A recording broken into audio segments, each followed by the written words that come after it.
રાજકોટમાં વગર વરસાદી રસ્તા પર પાણી ભરાયા છે। ખાસ કરીને મેયરના વોર્ડમાં આ સ્થિતિ જોવા મળી છે। તેમજ સ્થાનિકોએ પોતાનો રોષ પણ ઠાલવ્યો। મેયર નયના પીઢડિયા વોર્ડ નંબર 4માંથી આવે છે। આ વિસ્તારના રસ્તા ઉપર બિસ્માર હાલતમાં જોવા મળે છે। વગર વરસાદી પાણી ભરાયેલા જોવા મળ્યા। જૂના મોરબી રોડથી નવા મોરબી રોડને જોડતા રસ્તાની ખરાબ હાલત છે। તેની લોકોએ પોતાના રોષ ઠાલવ્યો હતો। છેલ્લા 6 મહિનાથી આ વિસ્તારમાં આ હાલત હોવાનું સ્થાનિકો કહેતા જોવા મળ્યા। તેમજ તંત્ર વગર વરસાદે પાણી ભરાતા હોવાને લઈ રજૂઆતને તંત્ર ધ્યાને ન આપતું હોવાનું પણ સ્થાનિકોએ આક્ષેપ કર્યો હતો। આ વિસ્તારમાં છેલ્લા 6 માસથી આ પ્રકારની હાલત છે। મેયરના વોર્ડમાં જ આ રીતની પરિસ્થિતિ જોવા મળતા અનેક સવાલો ઉઠી રહ્યા છે। વગર વરસાદે પાણી ભરાઈ ચૂક્યા છે અને ખાડાઓ પણ જોવા મળી રહ્યા છે। અનેક વખત રજૂઆત કરવા છતાં મહાનગરપાલિકા તેમની રજૂઆતને ધ્યાને ન લેતા હોવાનું પણ સ્થાનિકો કહી રહ્યા છે। રાજકોટમાં વગર વરસાદે રસ્તા પર પાણી ભરાયેલા જોવા મળી રહ્યા છે। લોકો એ જ અચરજ પામી રહ્યા છે કે પાણી આવ્યા તો ક્યાંથી આવ્યા। વોર્ડ નંબર 4માં મેયરના વિસ્તારમાં રસ્તાઓની હાલત બિસ્માર જોવા મળી રહી છે। વોર્ડ નંબર 4 એ મેયરનો વિસ્તાર છે, જ્યાં રોડની હાલત દયનીય જોવા મળી રહી છે। જૂના મોરબી રોડથી નવા મોરબી રોડના રસ્તાની હાલત પણ ખરાબ જોવા મળી રહી છે। આ સમસ્યા 1-2 મહિનાની નથી, પરંતુ છેલ્લા 6 માસથી આ પ્રકારની સમસ્યા યથાવત જોવા મળતા સ્થાનિકો દ્વારા અનેક વખત તંત્રને રજૂઆત કરવામાં આવી છે, પરંતુ તેનો કોઈ ઉકેલ ન આવતા તંત્ર સામે સ્થાનિકોમાં રોષ જોવા મળી રહ્યું છે। દર વખતે જ્યારે વરસાદ હોય ત્યારે તો પાણી ભરાય છે, પરંતુ અહીંયા તો વગર વરસાદે પાણી ભરાતા જોવા મળી રહ્યા છે। રોડની સમસ્યા, રોડ રસ્તાની સમસ્યા પણ ગંભીર જોવા મળી રહી છે, જેના કારણે સ્થાનિકો પરેશાની વેઠી રહ્યા છે। જૂના મોરબી રોડથી નવા મોરબી રોડ પરના રસ્તાની હાલત પણ ખરાબ જોવા મળી રહી છે। વગર વરસાદે આ પરિસ્થિતિ રાજકોટમાં જોવા મળી છે। રાજકોટમાં વગર વરસાદે રસ્તા પર પાણી ભરાયા છે, આ સ્થિતિ જોવા મળી છે। તેમજ સ્થાનિકોએ પોતાનો રોષ પણ આ સ્થિતિ અંગે વ્યક્ત કર્યો।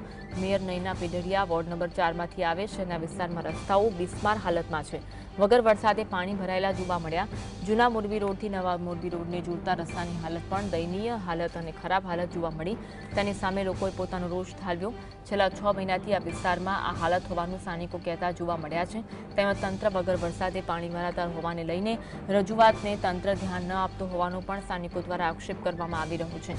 આ વિસ્તારમાં છેલ્લા 6 માસથી આ પ્રકારની સ્થિતિ જોવા મળી રહી છે। હવે કહેવું તો કોને કેવું, કારણ કે તંત્ર આ સમગ્ર રજૂઆત છે તે કાને ધરતું નથી, જેના કારણે લોકોમાં અનેક કણો રોષ જોવા મળી રહ્યો છે। લોકો આંદોલનના માર્ગે પણ વળ્યા છે, કારણ કે વગર વરસાદે આ રીતે પાણી ભરાયેલા જોવા મળતા વાહન ચાલકોને અવરજવરમાં હાલાકીનો સામનો કરવો પડી રહ્યો છે।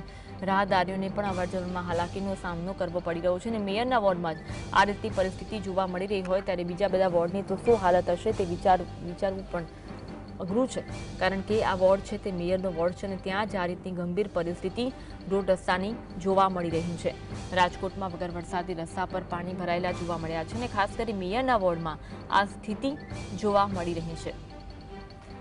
સ્થાનિકોએ પોતાનો આ અંગે રોષ વ્યક્ત કર્યો હતો કે મેયરના વોર્ડમાં આ રીતની પરિસ્થિતિ છે અને બીજા વિસ્તારોમાં પણ આનાથી દયનીય હાલત જોવા મળી રહી છે। વગર વરસાદે ત્યાં પાણી ભરાયેલા દ્રશ્યો જોવા મળી રહ્યા છે।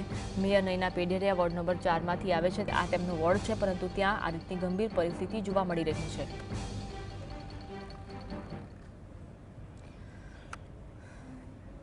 આજ અંગે વધુ વાત કરીશું। સંવાદદાતા લકી અમારી સાથે લાઈવ જોડાયા છે। લકી, મેયરના વોર્ડમાં પાણી ભરાયેલા જોવા મળ્યા અને અચરજ પ્રમાણે તેવી વાત એ છે કે વગર વરસાદે પાણી ભરાયેલા છે, હાલત કેવી છે અને સ્થાનિકો શું કહી રહ્યા છે?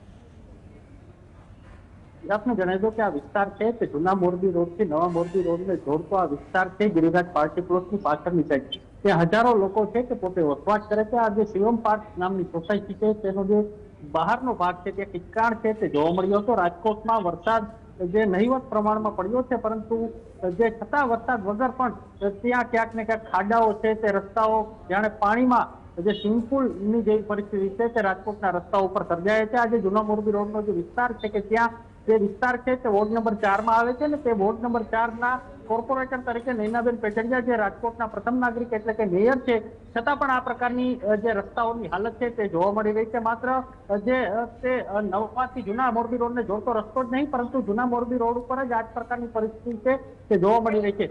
વગર વરસાદે રસ્તા ઉપર પાણી છે તે ભરાયેલા રહે છે અને જેના કારણે રાજકોટમાં જે રાહદારી લોકો છે તેને પણ મુશ્કેલીનો સામનો કરવો પડે છે। તો બીજી તરફ પાણી ભરાવાના કારણે રોગચાળો પણ વકરી શકે છે, છતાં પણ અવારનવાર રાજકોટ મહાનગરપાલિકાને રજૂઆત કરવામાં આવતા કોઈ પણ પ્રકારનો ઉકેલ છે તે આ સમસ્યાનો આવતો નથી।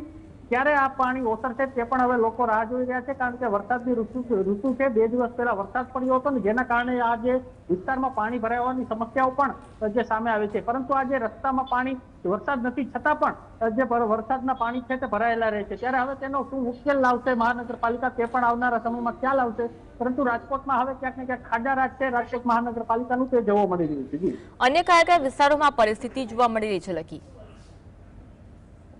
જો વાત કરવામાં આવે રાજકોટની, તો રાજકોટના માધાપર ચોકડી એક એવો વિસ્તાર છે કે જ્યાં લાખો જે લોકો છે તે રાજકોટનો એન્ટ્રન્સ ગેટ માનવામાં આવે છે. ત્યાંથી જામનગર રોડ, મોરબી રોડ અને જે રાજકોટનો જે રોડ છે ત્યાંથી લોકો પસાર થાય છે.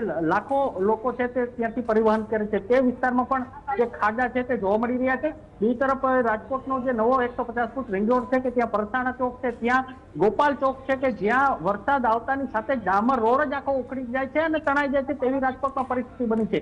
રાજકોટના નીચાણવાળા વિસ્તારની વાત કરવામાં આવે તો નીચાણવાળો જે કહી શકાય કે લલુડી, વોકડી સહિતનો જે વિસ્તાર છે ત્યાં પણ પાણી ભરાવાની અવિરત સમસ્યાઓ છે.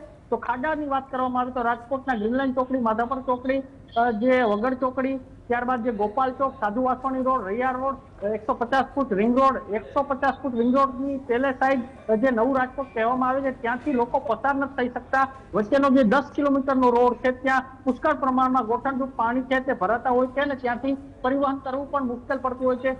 ફોર વ્હીલ પણ ત્યાંથી પસાર નથી થઈ શકતી. અને બીજી તરફ જોવા જઈએ તો કેટલાક વિડીયો પણ સામે આવ્યા છે, તેમાં વાહનો છે તે તણાતા જોવા મળી રહ્યા છે. ત્યારે હવે મહાનગરપાલિકા જે 1 મહિના પહેલા જે પ્રી મોન્સૂન કામગીરી પૂર્ણ કરી નાખવી જોઈએ, દર વર્ષની જેમ તેઓ જે મોટા મોટા બણગાઓ છે તે ફૂંકી રહ્યા છે કે પ્રી મોન્સૂનની કામગીરી અમે પૂરી કરી નાખી છે, પરંતુ એક જ વરસાદમાં રાજકોટ મહાનગરપાલિકાની પ્રી મોન્સૂનની કામગીરી વરસાદે ખુલ્લી પાડી છે. જી, આભાર લકી જોડાવા માટે અને માહિતી આપવા